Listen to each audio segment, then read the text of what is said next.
महाशिवरात्रि को लेकर आमतौर पर यही कहा जाता है कि यह वह पवित्र रात्रि है जब भगवान शिव और माता पार्वती का विवाह हुआ था। बात सही भी है, लेकिन अधूरी है। अगर महाशिवरात्रि केवल एक विवाह की स्मृति होती, तो यह एक सामाजिक पर्व बनकर रह जाती। पर यह पर्व सदियों से इसलिए जीवित है क्योंकि इसके भीतर केवल विवाह नहीं, बल्कि प्रतीक्षा, तप, वैराग्य, ऊर्जा और पूरे ब्रह्मांड के संतुलन की कहानी छिपी हुई है। शिव और पार्वती की कथा को समझने के लिए पहले यह समझना जरूरी है कि शिव कौन है। शिव कोई साधारण देवता नहीं है। वे न केवल संहार के देव हैं, बल्कि वह आधार है जिस पर सृष्टि खड़ी है। शिव बिना रूप के भी है और साकार रूप में भी। वे ध्यान में भी है और संसार में भी। यही द्वंद्व इस कथा को इतना गहरा बनाता है। सती के देहत्याग के बाद शिव पूर्ण रूप से वैराग्य में चले गए थे। वे कैलाश पर नहीं, बल्कि श्मशान में अधिक रहने लगे। संसार, देवता, यज्ञ, पूजा, सब कुछ उनके लिए अर्थहीन हो चुका था। वे ध्यान में लीन थे, और ऐसा ध्यान जिसमें बाहरी संसार का कोई स्थान नहीं था। यह वह अवस्था थी जहां ऊर्जा संचित तो थी, पर प्रवाहित नहीं हो रही थी। यही वह समय था जब सृष्टि में एक अजीब सा ठहराव आने लगा। ब्रह्मा सृष्टि की रचना कर रहे थे, विष्णु उसका पालन कर रहे थे, परंतु गति, उल्लास और स्पंदन धीरे धीरे कम हो रहा था। कारण साफ था, शिव सक्रिय नहीं थे। और जब शिव निष्क्रिय होते हैं तो सृष्टि केवल ढांचा बनकर रह जाती है। इसी संतुलन को पुनः स्थापित करने के लिए आदिशक्ति ने पार्वती के रूप में अवतार लिया। लेकिन यह अवतार किसी राजमहल की सहज सुविधा में नहीं हुआ। पार्वती का जीवन शुरू से ही तप और संयम की दिशा में गया। उन्हें बचपन से यह ज्ञात था कि शिव को पाना आसान नहीं है, और शिव को पाना केवल प्रेम का विषय भी नहीं है। शिव को पाना स्वयं को उस स्तर तक ले जाना है जहां अहंकार समाप्त हो जाए। पार्वती की तपस्या कोई कुछ दिनों या महीनों की नहीं थी, वह वर्षों और युगों तक चली। उन्होंने न कोई शिकायत की, न कोई प्रश्न उठाया। उन्होंने यह नहीं पूछा कि शिव कब स्वीकार करेंगे। उन्होंने केवल इतना किया कि स्वयं को उस योग्य बनाया कि शिव उन्हें स्वीकार कर सके। यही कारण है कि पार्वती की कथा केवल प्रेम की नहीं, बल्कि धैर्य और आत्मशुद्धि की कथा है। देवताओं ने भी यह समझ लिया था कि यह केवल पार्वती का निजी प्रयत्न नहीं है, यह पूरे ब्रह्मांड की आवश्यकता है। यदि शिव वैराग्य में ही लीन रह गए तो सृष्टि ठहर जाएगी। इसलिए देवताओं ने भी पार्वती का साथ दिया, परंतु उन्होंने हस्तक्षेप नहीं किया, क्योंकि शिव को जगाया जा सकता है, मजबूर नहीं किया जा सकता। अब इसी काल में एक और अत्यंत महत्वपूर्ण घटना घटी, जिसे स्कंद पुराण की ईशान संहिता में वर्णित किया गया है। यह घटना शिव के स्वरूप और ज्योतिर्लिंग के रहस्य को समझने की कुंजी है। ब्रह्मा और विष्णु दोनों अपने अपने कार्यों में इतने दक्ष हो चुके थे कि उनके भीतर सूक्ष्म अहंकार जन्म लेने लगा।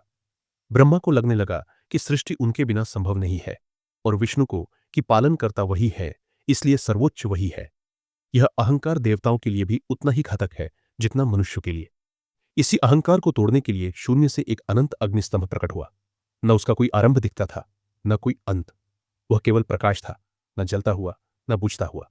उसी से एक स्वर गूंजा कि जो इसका आरंभ या अंत खोज लेगा, वही श्रेष्ठ कहलाएगा। ब्रह्मा ऊपर की ओर गए, विष्णु नीचे की ओर। युग बीत गए, दिशाएं समाप्त हो गई, पर किसी को भी उसका छोर नहीं मिला। विष्णु ने सत्य स्वीकार किया और लौट आए। ब्रह्मा ने केतकी पुष्प को साक्षी बनाकर असत्य का सहारा लिया। यही शिव प्रकट हुए। उन्होंने न क्रोध किया, न दंड दिया, केवल सत्य प्रकट किया। ब्रह्मा को उनके अहंकार के लिए श्राप मिला, और तभी से ब्रह्मा के मंदिर दुर्लभ हो गए। शिव ने यह स्पष्ट किया कि ब्रह्म सत्य है और उससे ऊपर कोई नहीं। यही अनंत प्रकाश ज्योतिर्लिंग कहलाया। ज्योतिर्लिंग कोई पत्थर या मूर्ति नहीं है, बल्कि उस सत्य का प्रतीक है जिसका न आरंभ है न अंत। जब यह प्रकाश पृथ्वी पर स्थिर हुआ तो वह 12 प्रमुख ऊर्जा केंद्रों में विभक्त हो गया, जिन्हें आज 12 ज्योतिर्लिंग कहा जाता है। महाशिवरात्रि का महत्व यहीं से और गहरा हो जाता है। यह वह रात्रि मानी जाती है जब शिव ने स्वयं को सृष्टि के लिए पुनः उपलब्ध किया। यह केवल विवाह की रात्रि नहीं, बल्कि शिव के सक्रिय होने की रात्रि है। अब कथा लौटती है शिव और पार्वती के विवाह की ओर। फाल्गुन मास, कृष्ण पक्ष, चतुर्दशी। यह वह समय था जब तप, प्रतीक्षा और ब्रह्मांडीय आवश्यकता एक बिंदु पर आकर मिल गए। शिव की बारात कोई साधारण बारात नहीं थी। उसमें देवता थे, अर्षि थे, गंधर्व थे, लेकिन साथ ही भूत, प्रेत, पिशाच और राक्षस भी थे। यह शिव की समदर्शिता का प्रतीक था। शिव के लिए कोई ऊंच नीच नहीं, कोई शुभ अशुभ नहीं। जो है वही स्वीकार है। शिव का श्रृंगार भी सामान्य नहीं था। जटाओं का मुकुट, सर्पों का सेहरा, भस्म से ढका शरीर, कानों में बिच्छू। यह रूप भयावह लग सकता था, पर उसी रूप में अपार तेज था। इतना तेज कि देवताओं की आंखें भी उसे सहन नहीं कर पा रही थी। पार्वती की माता मैना देवी मूर्छित हो गई। देवताओं की प्रार्थना पर शिव ने अपना सौम्य रूप धारण किया। मस्तक पर चंद्र विराजमान हुआ और तभी उन्हें चंद्रशेखर कहा गया। इसके बाद विवाह संपन्न हुआ। यह विवाह केवल दो व्यक्तियों का मिलन नहीं था, बल्कि ऊर्जा और चेतना का संगम था। इस विवाह के बाद ही सृष्टि में पुनः गति आई। यही कारण है कि महाशिवरात्रि केवल उत्सव नहीं, बल्कि जागरण का पर्व है। शिव और पार्वती का विवाह संपन्न हुआ, लेकिन यहीं पर कथा समाप्त नहीं होती। सच तो यह है कि यहीं से कथा का सबसे महत्वपूर्ण भाग शुरू होता है, क्योंकि इस विवाह के बाद केवल दो जीवन नहीं बदले, बल्कि पूरी सृष्टि की दिशा बदल गई।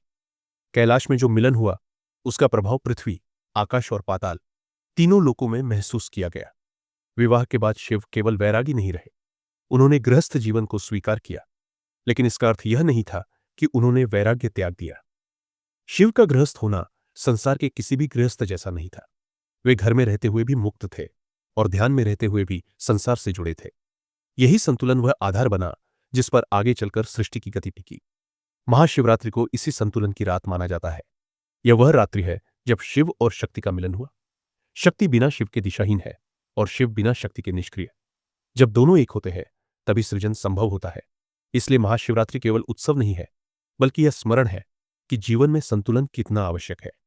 इसी कारण महाशिवरात्रि की रात्रि को जागरण का महत्व दिया गया। यह केवल रात भर जागने की परंपरा नहीं है, बल्कि चेतना को जगाने का संकेत है।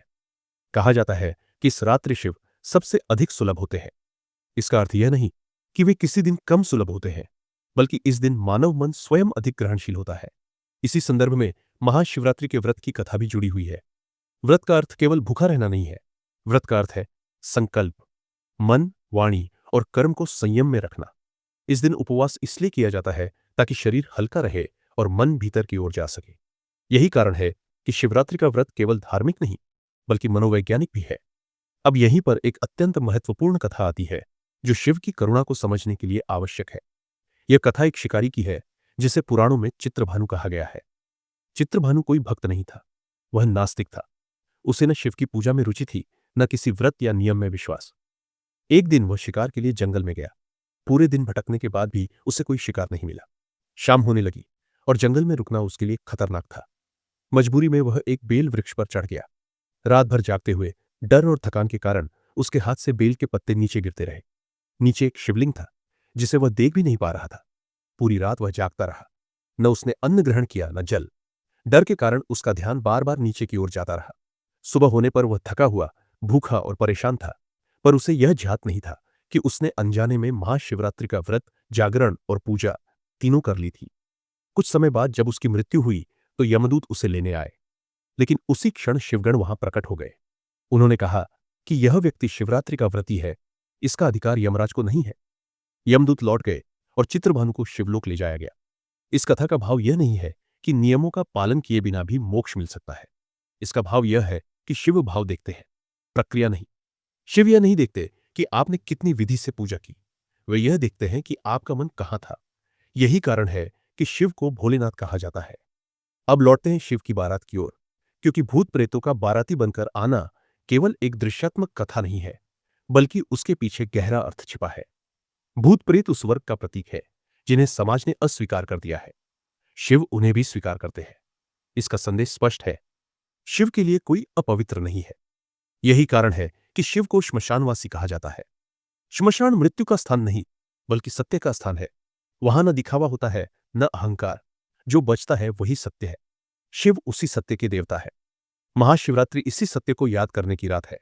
यह रात हमें बताती है कि जीवन केवल बाहरी उत्सव नहीं है, बल्कि भीतर का जागरण है। जब हम पूरी रात जागते हैं, तो हम केवल शरीर को नहीं, बल्कि चेतना को भी जगाने का प्रयास करते हैं।